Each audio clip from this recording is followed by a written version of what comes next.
நாம் அன்றாடம் உண்ணுகின்ற உணவின் அளவை குறைத்து உண்பதால் இரத்த அழுத்தம் சீரடையும், கொலஸ்ட்ரால் அளவு சீராகும், குளுக்கோஸ் கட்டுப்பாட்டுக்குள் வரும், பல வியாதிகள் வராமல் தடுக்க முடியும். வியாதிகளை கட்டுக்குள் கொண்டு வருவதோடு அவைகளிலிருந்து மீளவும் வாய்ப்புள்ளது. இதற்கு பொருட்செலவு இல்லை என்பது குறிப்பிடத்தக்கது.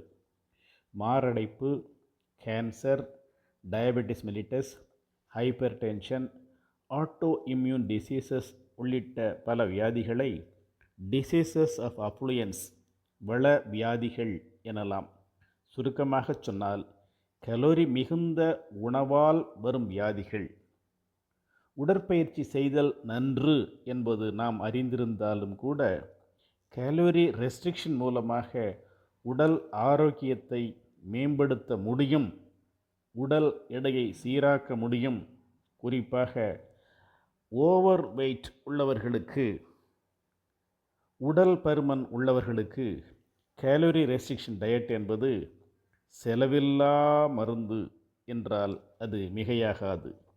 கேலோரிஸ் ரெஸ்ட்ரிக்டட் டயட் பிளானுக்கு பணம் தேவையில்லை, தேவைப்படுவது மனமாற்றம் மட்டுமே.